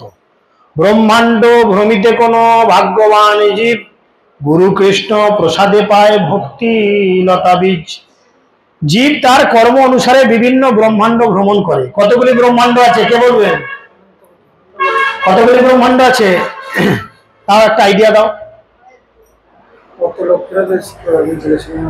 আমি বলিনি লক্ষ্য, তো আমি বলবো না, আমি তো জানি না কত লক্ষ। কোনো ফিগার বলিনি আমি, আমি নিজেই তো জানি না। তুমি যেটা বলছো আমি নিজেই তো জানি না, আমি কেন বলবো? কতগুলো ব্রহ্মাণ্ড? কতগুলো? হ্যাঁ, ভেরি গুড। ভগবানের শরীরে যতগুলো লোম ততগুলো ব্রহ্মাণ্ড। এবার আইডিয়া একটা মোটামুটি করে নাও। ভগবানের ক্ষুদ্রাতি ক্ষুদ্র অংশ আমরা। আমাদের গায়ে কতগুলো লোম? শুধু হাতেই এতগুলো। যাই হোক, বেশি গভীরে না যাই ভালো। হরি বল, তাই না? তাহলে কতগুলি ব্রহ্মাণ্ড রয়েছে। এরকম বলছে জীব তার কর্ম অনুসারে বিভিন্ন ব্রহ্মাণ্ডে ভ্রমণ করে। কখনো সে উচ্চতর লোকে উন্নীত হয়, কখনো সে নিম্নতর লোকে অধপতিত হয় কর্ম অনুযায়ী। কবু স্বর্গে উঠায়, কবু নরকে ডুবায়, দণ্ডজনে রাজা যেন নদীতে চুবায়। আমাদের জীবন কিরকম? আমাদের জীবন কিরকম? আমরা অনেককে জিজ্ঞেস করি না কি গো কেমন আছো? ভালোই আছি। একটা গান বেরিয়েছে না, কেমন আছো? ভালোই আছি। আমাদের ভালো থাকা কিরকম বলতো? আমাদের ভালো থাকা এরকম, পরীক্ষা করে নিজেরা দেখবে। একটা গরুর ডাবা আছে, জল ভর্তি করবেন, করে নিজের হাতগুলো পাগুলো বাঁধবেন, বেঁধে ডাবার মধ্যে মাথাটা একবার ডুবিয়ে দেবেন, আবার একবার তুলবেন, আবার তুলে একটা নিঃশ্বাস নিতে নিতে আবার একবার ডুবাবেন, আবার তুলবেন। এই প্রক্রিয়াকরণের মধ্যে আপনার কখন নিজেকে মনে হবে আপনার ভালো আছে? যখন ডাবার ওই জল থেকে মাথাটা উঠবে, একটু নিঃশ্বাস নিতে পারবেন, সেই মুহূর্তে মনে হবে ভালো আছি, আবার ডুবে গেলুম। তো আমরা এই জড়জগতে পতিতে আমাদের অবস্থা ঠিক সেরকম। আমাদের অবস্থা ঠিক সেরকম। কবু দণ্ডজনে রাজা যেন নদীতে যায়, দণ্ড দিচ্ছে রাজা, নদী থেকে ডুবাও আর তুলো, ডুবাও আর তুলো, রাজা দণ্ড দিয়েছে। সেই জন্য কখনো আমাদের উচ্চতর লোকে দেয় আমাদের কর্ম অনুসারে। যখন আমরা সত্যগুণে আসি তখন উচ্চতর লোকে যায়। গীতাতে ভগবান বলছেন, তাই না? গীতাতে ভগবান বলছেন যে এই তিনটি গুণের মধ্যে যখন সত্যগুণে থাকে, ঊর্ধ্বং গচ্ছতি সত্যস্থা, মধ্যম তিষ্ঠতি রাজসা, জঘন্য গুণ বেষ্টিত অধগচ্ছন্তি তমসা। তিনটে গুণ, সত্য রজ তম। সত্যগুণ যখন আমরা লাভ করি তখন আমরা ঊর্ধ্বং গচ্ছতি, আমাদের ঊর্ধ্বগতি হয়। এই যে লোক, ভূলোক, ভূলোকের উপরে আরো কয়টা লোক আছে? 6টা লোক আছে। 7টা হলে হিসেব মেলাতে পারবে তো? এর উপরে 6টা রয়েছে। তাহলে আমরা যখন ভালো কাজ করি এই 6টা লোকে পৌঁছাই। ভূর ভোগ জন তপলোক জন সত্যলোক, এইভাবে রয়েছে। সত্যলোক পর্যন্ত রয়েছে 6টা লোক। আমরা ভালো কর্ম করলে আমরা ধীরে ধীরে উচ্চতর লোকে যাই। আর যখন রাজসিক কর্ম করি, মধ্যম তিষ্ঠতি রাজসা, অর্থাৎ রাজসিক কর্ম করলে এই জড়জগতের মধ্যে বিচরণ করি। আর জঘন্য গুণ মানে খারাপ কাজ, জঘন্য কাজ যখন করি, অধগচ্ছতি তামসা। অধগচ্ছতি মানে তলা দিকে যাই। তো আমাদের এই লেভেলের তলাতে 7টা লোক আছে, অতল, বিতল, তলাতল, রসাতল, পাতাল, সুতল, এই মহাতল, সুতল আর মহাতল, এই মোট 7টা তল আছে নিচে। সবার শেষে রয়েছে পাতাল, যার থেকে কয়েক কোটি কিলোমিটার দূরে রয়েছে হেভি জায়গা, একদম আরামবাগ বর্ধমান কি রুট, একদম আমাদের আরামবাগ টাউনে এখন রাস্তা হয়েছে দেখছেন, তারকেশ্বর যার একদম ঝাঁ চকচকে রুট, গাড়ি চাপলে 100-র উপর। এরকম royal road to go to the hell. Hell মানে নরক, রয়্যাল রোড মানে একদম দারুণ রাস্তা। এই রাস্তায় কোনো বাম্পার নাই, এই রাস্তায় কোনো বাম্পার নাই। আপনি মদ খাবেন, বিড়ি খাবেন, আপনাকে কেউ কিছু বলবেন, এই কেন খাচ্ছিস। আর আপনি একটু হরিনাম করবেন, একজন মাতাজির সঙ্গে হয়তো একটু দাঁড়িয়ে কথা বলছেন, দেখেছো লাইন হয়ে গেছে, দেখেছো নোংরামো হয়ে গেছে, আরে কি মারাচ্ছে, আসবে না এরা মুখে কথা। অথচ আপনি বিড়ি খাচ্ছেন, মদ খাচ্ছেন, খৈনি খাচ্ছেন, সবার সামনে মাছ কাটছেন, ছাগল কাটছেন, গরু কাটছেন, নোংরামো করছেন, কেউ কিছু বলছে না। কেন না, পাতালে যাওয়ার রাস্তায় কোনো বাম্পার নেই, কোনো গর্ত নেই, কোনো বাঁকবুক নেই, সাঁ করে চলে যাবেন একদম। আর ভালো পথে যাওয়ার ক্ষেত্রে বাম্পার আছে। বাম্পার মানে যে বাধা, আপনি হরিনাম করবেন, আপনার স্ত্রী আপনার বাধা, আপনার ছেলে মেয়েরা বাধা, বাড়ির লোকজন বাধা, যাই হোক কারণ না কারো জীবনে এগুলো মিলবে। প্রভুর এখন না হয়তো অনেকের জীবনই মিলছে, তাই না?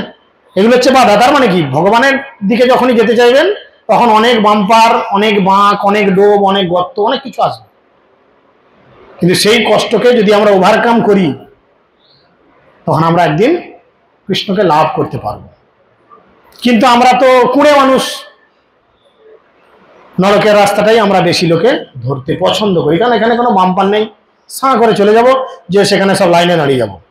কিরে সত্য তুই আইছিস? বলে হ্যাঁ গো, ওই মূলতেই আমাকে শেষ করে দিল, তাই না? ওই মূলতেই আমায় শেষ করে দিল, ইত্যাদি ইত্যাদি। দেখবেন চেনা কত লোকজন, তুই কবে থেকে দাঁড়িয়ে? আর বলুনি দাদা, সেই কবে মরেছি গলায় দড়ি দিয়ে দাঁড়িয়ে আছি, কবে যে এদের বিচার হবে কে জানে। ভেতরে সব চেঁচাচ্ছে, কি ব্যাপার বলতে, কি হচ্ছে কি জানি, ওই তো 2020 বিশ্বকাপ হলো, কালকে ভারত জিতে গেল, এখন কে জিতবে জানি না, তারপরে হয়তো আবার আমাদের গ্রুপটাকে ঢোকাবে। ও সব হাতে একটা করে কুপন দিয়ে গেছে, ওই বলেছে যে সবাই প্যানের দড়ি খুলে রেডি থাকো, কারণ জামা প্যান্ট পরে তো সেখানে ঢুকবে না, মেয়েই হও ছেলেই হও। শুনতে খারাপ লাগলো, এটা চরম বাস্তব। উলঙ্গ করে ঢোকাবে, হাত পাগুলোকে বেঁধে দেবে, আর একটা বড় জায়ান্ট স্ক্রিনে তোমার সমস্ত কৃতকর্ম পিকচারাইজ করে দেখানো হবে। দেখো এই তারিখে জামাই এসছিল, এদিক ওদিক তাকিয়েছ আর একটা হাঁস মেরে দিয়েছ, জামাইকে খাওয়াতে হবে, নাহলে জামাই খাতির হয়। কেন মেরেছ?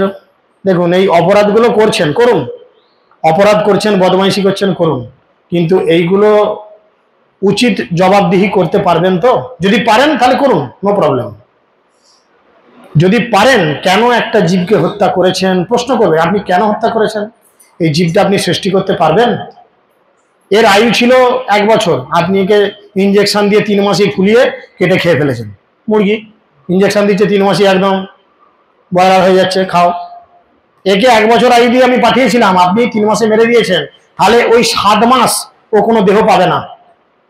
এই যে কেউ যখন গলায় দড়ি দিয়ে মরে, টেনে ঝাঁপিয়ে মরে, বিষ খেয়ে মরে, বুঝে নিন আরো অনেক পদ্ধতি আছে, ছাদ থেকে ঝাঁপ দিয়ে, গায়ে আগুন লাগিয়ে, হ্যাঁ, ম্যাটাসিড খেয়ে, আর সব দানা ওষুধ খেয়ে, সব মরার বিভিন্ন প্রক্রিয়াকরণ আছে আর কি। তো যে যেভাবেই মরুক না কেন, দেখুন ভগবান আমাদের একটা আয়ু দিয়েছে, ততদিন আমাকে সেই শরীরটার জন্য বসে থাকে। কারণ আমি শরীর ছেড়ে দিয়েছি, আমি বাস থেকে ট্রেন থেকে নেমে পড়েছি, ট্রেন আর এই স্টেশনে দাঁড়াবে না, সে বর্ধমান চলে গেছে, কারণ আমাকে হেঁটে বর্ধমান যেতে হবে, তারপরে আমি পরের ট্রেন পাবো। আমি 60 বছর আয়ু নিয়ে এসেছি, কি 50 বছর আয়ু নিয়ে এসেছি, 30 বছরই আমি বইয়ের সঙ্গে ঝগড়া করে বিষ খেয়ে গলায় দড়ি দিয়ে মরে গেছি। এই 20 বছর আমি আর দেহ পাবো না, ওই 20 বছর যে আমার জীবনের বাকি রইলো, সেটা আমি আর দেহ পাবো না। আমি চতুর্দিকে ঘুরে বেড়াবো। উৎপাত করে বলে না, ভূতে উৎপাত করে না, ভূতে সাধনে উৎপাত করবে। ভূত কেন উৎপাত করে সেটাকে আমি উৎপাত বলি কিসের জন্য না, ভগবত প্রসাদের জন্য। যে আমাকে একটু প্রসাদ দিয়ে দাও, ভুল তো আমি করেছি, আমার জন্য একটু ভগবানের কাছে প্রার্থনা করো, আমি যেন এই কষ্ট থেকে রেহাই পেতে। কারণ সে জানে 20 বছর শরীর পাবো না, এরপরে সেখানে যে আমার কর্ম অনুযায়ী আরো উত্তম মধ্যম আছে, একদম উলঙ্গ করে আমাকে পিটবে, এমন এমন জায়গায় মারবে ডাক্তারকে বলতেও পারবো না, ওরে বাবরে কি জায়গায় মেরেছে। আছে, যাই হোক ভ্যারাইটিস। সেই জন্য তিনি বলছেন এইভাবে ভ্রমণরত অসংখ্য জীবের মধ্যে কদাচিৎ কোনো একজন জীব তার অসীম সৌভাগ্যের ফলে ভগবান শ্রীকৃষ্ণের কৃপায় তিনি সদ্গুরুর সান্নিধ্য লাভ করেন। প্রতি জীবনে বাবা মা জুটবে। আমি ট্রেনে যখন ফিরছিলাম, একজন আমাকে প্রশ্ন করেছিল, একজন হিন্দিভাষী ভক্ত নয়, হিন্দিভাষী একজন ছিল, প্রশ্ন করেছে যে বাবা মায়ের সেবা করা ভালো না সব ছেড়ে ছুড়ে দিয়ে কৃষ্ণের সেবা করবো, কোনটা করা উচিত? আপনাদের কি মনে হয়? এরম প্রশ্ন কার কার মনের মধ্যে আছে? একটু হাত তুলুন দেখি। লজ্জার কিছু নেই, হাত তুলুন। যে বাবা মায়ের সেবা করা ভালো না ভগবানের সেবা করবো, কোনো লজ্জা নেই, হাত তুলুন কার কার আছে। খুব ভালো, খুব ভালো। তো থাকতেই পারে প্রশ্ন থাকতে পারে, প্রশ্ন না থাকলে কোনোদিন শিক্ষা পাবে না। দেখুন, শাস্ত্র বলছে যদি বাবা মা কৃষ্ণ ভক্ত হয় তাহলে আপনি সে বাবা মার সেবা এমনি করতে পারবেন। আর যদি বাবা মা কৃষ্ণ ভক্তির পথে বিরূপ হয়, বাধা সৃষ্টি করেন, তাহলে কি হবে? বাবা মা কৃষ্ণ বিদ্বেষী হবে। তখন আপনাকে বুঝে নিতে হবে আমিও কিন্তু এই প্রথম মানব জীবন পেলাম না, আমি এরকম বাবা মা জন্মে জন্মে বহু পেয়েছি। যখন আমি কুকুর হয়েছিলাম তখন আমার একটা মা ছিল, হয়তো বাপের ঠিক থাকেনি, ওই পাড়ার বাপ ছিল কি সুপাড়ার বাপ ছিল কি কয়রা পাড়ার বাপ ছিল, আমি জানি না যে আমার মা কোথায় গিয়ে আমার বাপ তৈরি করেছিল, কিন্তু আমার একটা বাপ ছিল, আমি হয়তো জানি না। আমি যখন বাঘসিংহ হয়েছি বা অন্যান্য কোনো শরীর পেয়েছি, এরকম অনেক বাবা মা পেয়েছি, কিন্তু সবাই আমাকে কৃষ্ণ ভক্তিতে বাধা সৃষ্টি করেছে, যে কারণে আমার আজকে এই অবস্থা। তখন আপনি সেই বাবা মাকে যদি অগ্রাহ্য করেও ভগবত ভক্তি করেন, সেই বাবা মা শুধু একা নয়, এরকম 21 কুল উদ্ধার পেয়ে যাবে। এবার আপনি বিচার করে বলুন যে পিতৃকুল, মাতৃকুল, মাতুলকুল, নড়ছে, পিতৃকুল, মাতৃকুল, মাতুলকুল, এই 3 কুলকে উদ্ধার করা উচিত। ওদিক দিয়ে সকলে বলুন হরে কৃষ্ণ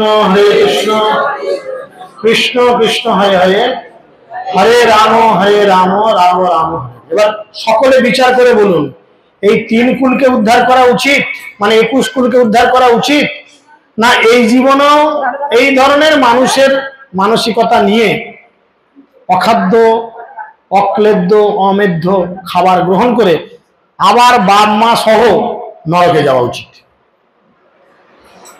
আমরা মানুষ, ভগবান আমাদের বিচার করার জন্য বুদ্ধি দিয়েছেন, তাই না? অনেক সময় আমাদের এমন রোগ হয় ওষুধ খেতে ভাল লাগে না, ভাল লাগে? জন্ডিস যখন হয় তখন সবকিছুই মুখে কি লাগে? তিতো লাগে। মিচড়ি পর্যন্ত মুখে তিতো লাগে। মিচড়ির স্বাদ কি? মিচড়ি পর্যন্ত তিতা লাগে, লাগে না?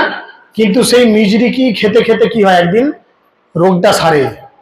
কখন বুঝবো? যখন মিচড়িটা মিষ্টি লাগবে। সেরকম প্রথম বাপ মায়ের কাছ থেকে হয়তো দূরে গিয়ে মনে হবে যে কৃষ্ণ ভক্তি করছি, ভালো লাগছে না, কিন্তু একদিন আপনি শুধু আপনার বাবা মাকে নয়, আপনার দাদু, তার বাবা, তার বাবা, তার বাবা করে পিতৃকুলে 7 কুল, মাতৃকুলে 7 কুল এবং মাতুল কুল 7 কুল, এইভাবে আপনি উদ্ধার করতে পারবেন যদি কেবলমাত্র আপনি ভক্ত হন।